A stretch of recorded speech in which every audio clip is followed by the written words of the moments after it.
નમસ્કાર મિત્રો આજે તમારી સમક્ષ રાહુ ને કેતુ રાશિ પરિવર્તન કરી ચૂક્યા છે. મકર રાશિના જાતકો માટે શું ફળ આપશે એનો વિસ્તાર પૂર્વક આપણે ચર્ચા કરશું. આપની રાશિ પ્રમાણે રાહુ આપના બીજા ભાવમાં છે, કેતુ આપના અષ્ટમ ભાવમાં છે. રાહુ ને કેતુ છે નવગ્રહની અંદર છાયા ગ્રહ માનવામાં આવે છે, પણ આપણા જીવનમાં ખૂબ પ્રભાવ પાડે છે. આપણા જીવનમાં મોટા પરિવર્તન લઈ આવે છે. આપણા જીવનની અંદર જે પરિવર્તન દ્વારા ઘણા બધા ફેરફાર થઈ જાય છે. તો આજે રાહુ અને કેતુ તમારા જીવનમાં શું ફેરફાર કરશે, મકર રાશિના જાતકો માટે વિડીયો ખૂબ જ ખાસ છે. સંપૂર્ણ રીતે જરૂર સાંભળજો. બીજો ભાવ છે એ ધન ભાવ છે, બીજો ભાવ છે એ વાણીનો છે, બીજો ભાવ છે એ પરિવારનો છે, આઠમો ભાવ છે રહસ્યનો છે, સાથે સાધનાનો છે. એટલે કે બીજા ભાવમાં રાહુ શું ફળ આપશે પેલા એ જાણશું. રાહુ એટલે ભ્રમ થાય, રાહુ એટલે રાજનીતિ થાય, રાહુ એટલે કૂટનીતિ થાય, રાહુ એટલે જે સમાજને અનુલક્ષીને કાર્ય ન કરે એને પણ રાહુ માનવામાં આવે છે. ટેકનિકલ યુગની અંદર AI છે એને પણ રાહુ માનવામાં આવે છે.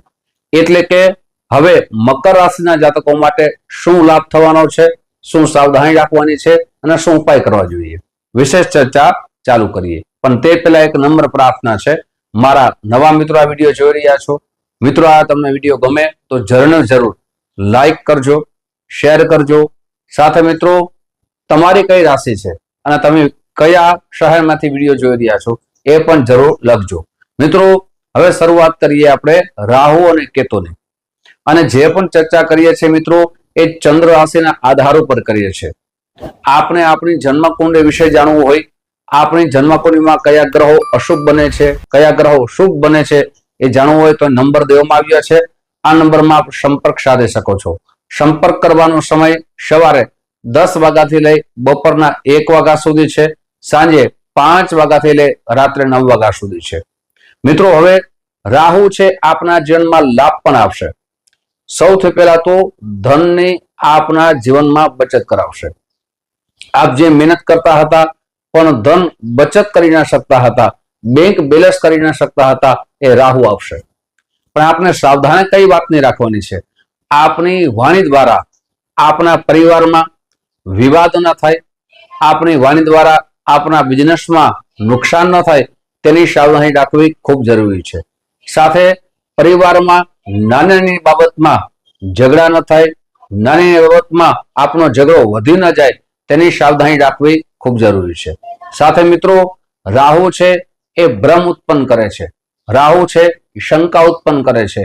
આપના ભાઈઓ વચ્ચે, આપના પરિવાર વચ્ચે નાની બાબતમાં શંકા ઉત્પન્ન ન થાય તેની સાવધાની રાખવી ખૂબ જરૂરી છે. સાથે મિત્રો કેતુ છે એ અષ્ટમ ભાવમાં છે. કેતુ અષ્ટમ ભાવ છે રહસ્યનો ભાવ માનવામાં આવે છે, સાથે સંશોધનનો ભાવ માનવામાં આવે છે.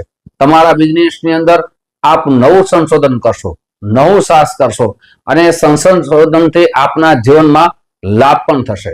પણ મિત્રો એક વાત યાદ રાખવી ખૂબ જરૂરી છે કે આપના પૈસાથી આપને કોઈ પણ મોટો બિઝનેસની શરૂઆત કરો ત્યારે ભાગીદારીમાં કોઈ બિઝનેસની શરૂઆત કરો તો ભાગીદારી આપના વિશ્વાસ હોવા જોઈએ. આપના પૈસા એ વિશ્વાસ રાખીને ભાગીદારી કરશો અને આપના પૈસા ચાલ્યા ના જાય એની સાવધાની રાખવી ખૂબ જરૂરી છે. સાથે મિત્રો અંધશ્રદ્ધામાં ન જવું જોઈએ. સાથે જે સમાજને અનુલક્ષીને સેવાના કાર્યો કરવા જોઈએ એવા મિત્રોથી પણ સાવધાન રહેવું જરૂરી છે, જે મિત્રો આપણા જીવનની અંદર યશની કમી કરાવે, માન સન્માનને ઠેસ પહોંચાડે, સાથે આપણા વ્યવહારની અંદર પણ ખૂબ નુકસાનકારક બને. એટલે એ વાતની પણ સાવધાની રાખવી જરૂરી છે. રાહુ છે મિત્રો વિવાહિક જીવનમાં પણ આપણે સાવધાન રહેવું જરૂરી છે. વિવાહિક જીવનની અંદર આપના વિવાહ થઈ ગયા હોય તો પતિ પત્નીએ શંકાથી નહીં વિશ્વાસથી રહેવું જોઈએ, પ્રેમથી રહેવું જોઈએ. સાથે મિત્રો આપને જે પતિ પત્નીનો જીવન છે એમાં મધુરતા રાખશો, ક્રોધ ઉપર કંટ્રોલ રાખશો તો આપનું જીવન ઉત્તમ અવશ્ય પસાર થશે. સાથે મિત્રો હવે રાહુ કેતુ છે આપના જીવનમાં પરિવર્તન, લાભ અને નુકસાન બંને છે, પણ આપની જેટલી સાવધાની હશે એટલા નુકસાનથી અવશ્ય બચી જશો. મિત્રો હવે કયા ઉપાય કરવા જોઈએ જેનાથી આ રાહુ કેતુ આપના જીવનમાં શુભ ફળની પ્રાપ્તિ કરાવે. સૌથી પ્રથમ એ છે કે રોજ પક્ષીઓને ખાસ કરીને દાણા નાખો. કૂતરાઓને રોટલી અથવા બિસ્કિટ અવશ્ય ખવડાવો. સાથે બુધવારના દિવસે લીલા રંગની વસ્તુનું દાન કરો. શનિવારના દિવસે શનિ ચાલીસાના પાઠ કરો. સાથે કાળા તલ અને ગાયના દૂધથી શંકર ભગવાન ઉપર અભિષેક કરો. પ્રતિ દિવસ આપ હનુમાન ચાલીસાનો પાઠ અવશ્ય કરો. મિત્રો, આ રીતે કરશો તો રાહુ કેતુનું શુભ ફળ આપના જીવનમાં પ્રાપ્તિ થશે. મિત્રો, આવી જ જાણકારી તમારી સમક્ષ મૂકતો રહીશ. આપ જે પ્રેમ આપો છો એ પ્રેમ બદલ આપ સૌનો હૃદયથી ખૂબ ખૂબ આભાર વ્યક્ત કરું છું. ફરીથી મળશું. જય શ્રી કૃષ્ણ. મહાદેવ.